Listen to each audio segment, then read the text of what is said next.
नमस्कार। आज हम आपको कुछ उपयोगी हेल्पलाइन नंबर के बारे में बताएंगे।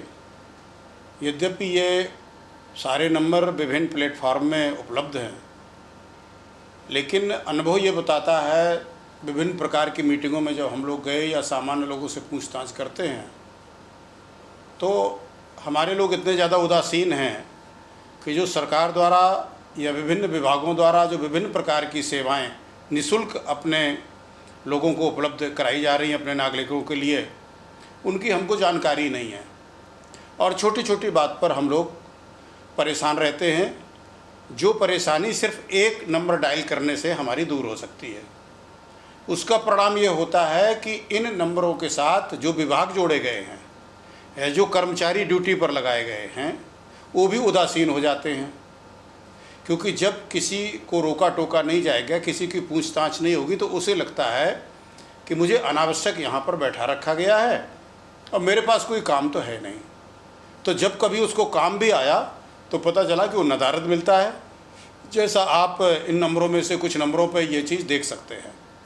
लेकिन यदि जनता बार बार इन नंबरों पर बात करेगी, बात करना चाहेगी, और जब कोई रिस्पॉन्स नहीं मिलेगा तो वो अखबारों के माध्यम से, सोशल मीडिया के माध्यम से जब उसकी चर्चा होगी, तो ये इन नंबरों पर नियोजित विभाग और कर्मचारी अधिकारी निश्चित रूप से फिर से सजग हो जाएंगे। तो आज हम कुछ चंद ऐसे नंबरों का जिक्र करेंगे आप सबके लिए, और मैं अनुरोध भी करूंगा कि आप कृपा करके अधिक से अधिक लोगों तक ये सूचना पहुंचाएंगे, ये वीडियो पहुंचाएंगे। इसमें स्क्रीन में आपको वो नंबर बड़े से डिस्प्ले दिखाए जाएंगे, संबंधित विभाग का चित्र भी दिखाया जाएगा। आप कॉपी पेन लेकर के बैठ सकते हैं, इसको नोट कर सकते हैं, और एक बार नोट करने के बाद अपने मोबाइल पर आप इसको सेव कर लीजिए। जिस नाम से आप सेव कर सकें, जैसे विद्युत का नंबर है तो आप बिजली के नाम से सेव करो, इलेक्ट्रिसिटी के नाम से सेव करो, विद्युत के नाम से सेव करो। जिस नाम से आपको आसानी से आवश्यकता पड़ने पर उस नंबर को आप सर्च कर सकें, आप अपना उस हिसाब से इम्पोर्टेंट नंबर के नाम से सेव करो, जैसे भी आप चाहो, लेकिन इनको सेव कर लें। तो हम इन नंबरों की शुरुआत करते हैं। पहला नंबर है 181 181। ये माननीय मुख्यमंत्री जी का शिकायत पोर्टल है उत्तर प्रदेश का। इस नंबर पर आप किसी भी विभाग की, किसी भी अव्यवस्था की, किसी भी समस्या की शिकायत दर्ज करा सकते हैं। नंबर 24 घंटे सक्रिय रहता है, आप अपनी बात यहाँ पर रख सकते हैं। दूसरा नंबर है विद्युत सेवा का। यद्यपि आप लोगों को जिस पावर सेंटर से, जिस विद्युत सेंटर से आपके मोहल्ले में बिजली सप्लाई होती है, वहाँ के अधिकारियों का, वहाँ के नियंत्रण कक्ष का नंबर होना चाहिए, बट एक कॉमन नंबर है, वो है 1912 यानी 1912। इस नंबर से आप जिस भी क्षेत्र में हैं, अगर आप फ़ोन करेंगे तो आप दक्षिणांचल के अंतर्गत आते हों, मध्यांचल के अंतर्गत आते हों, या केंद्रांचल, ये विद्युत विभाग के प्रखंड है जो बटे हुए हैं, इस पर आप विद्युत के संबंध में अपनी शिकायत दर्ज करा सकते हैं, सेवाएं प्राप्त कर सकते हैं। एक नंबर जो प्रायः अधिकांश लोग जानते हैं, जगह जगह पुलिस की गाड़ियां, जैसे हम लोग PVR कहते हैं, ये इनोवा, बोलेरो, स्कॉर्पियो, विभिन्न मॉडल की गाड़ियां घूमती रहती हैं। वो नंबर है 112। जो 100 नंबर पहले ये प्रयोग में आता था, वही नंबर को 112 किया गया, और 112 इसलिए किया गया कि इसमें अन्य प्रकार की सेवाएं भी जोड़ दी गई हैं, यानी मल्टी सर्विसेज है। इसमें इमरजेंसी नंबर है। कई बार आपने देखा होगा, अगर आप फ़ोन कर रहे हैं और आपका इधर उधर हाथ लग गया तो ऑटोमेटिक इमरजेंसी कॉल होने लगती है, और वो इमरजेंसी कॉल 112 पर जाती है बिना आपके किए भी।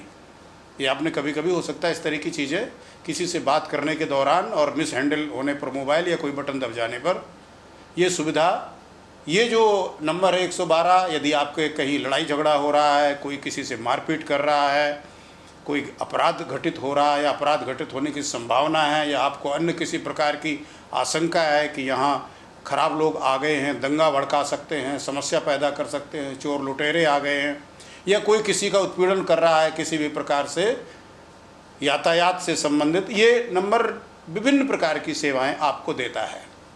ये आपको उन सेवाओं से कनेक्ट कर देगा।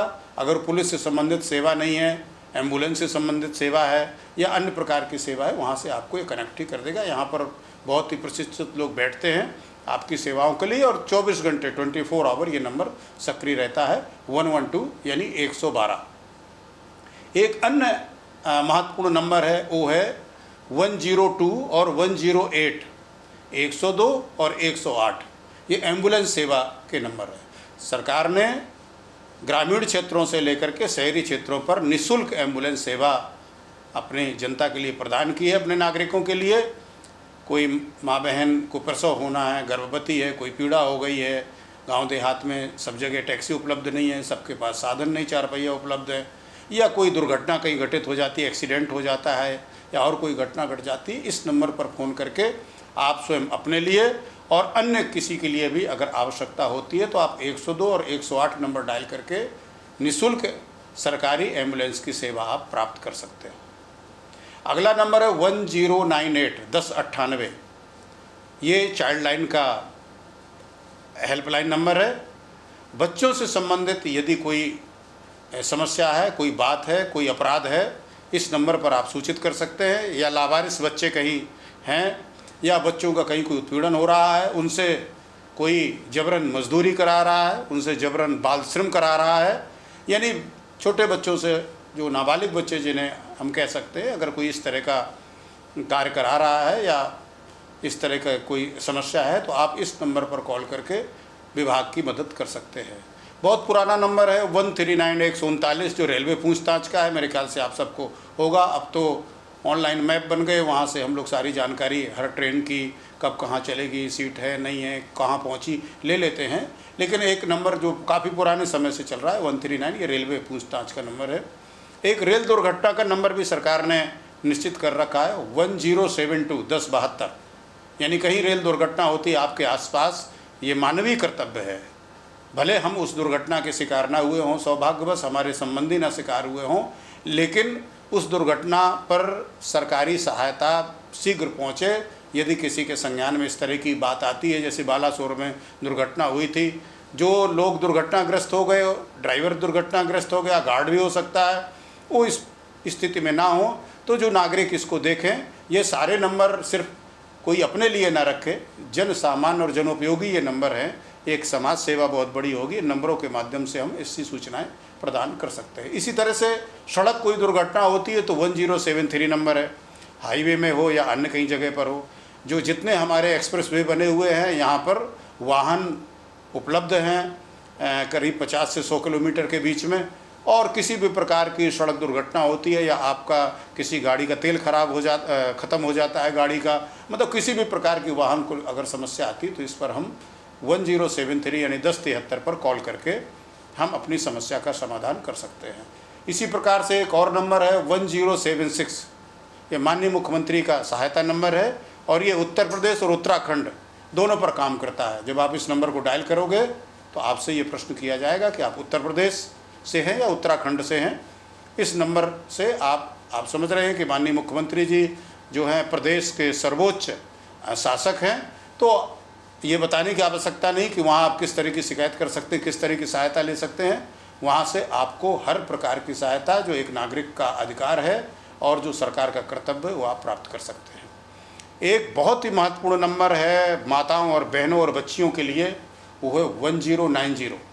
ये महिला हेल्पलाइन है और किसी भी प्रकार की समस्या महिलाओं की हो, चाहे उनका घर में उत्पीड़न हो रहा हो, चाहे कोई पड़ोसी परेशान कर रहा हो, कोई संबंधी परेशान कर रहा हो, अज्ञात फ़ोन कॉल परेशान कर रही हो, या छात्राओं को कहीं रास्ते में छेड़छाड़ हो रही हो किसी के द्वारा, और इस नंबर पर डायल करके आप अपनी समस्या बता सकते हैं। बहुत ही सहानुभूतिपूर्वक महिला अधिकारियों द्वारा ही आपकी समस्या सुनी जाती है।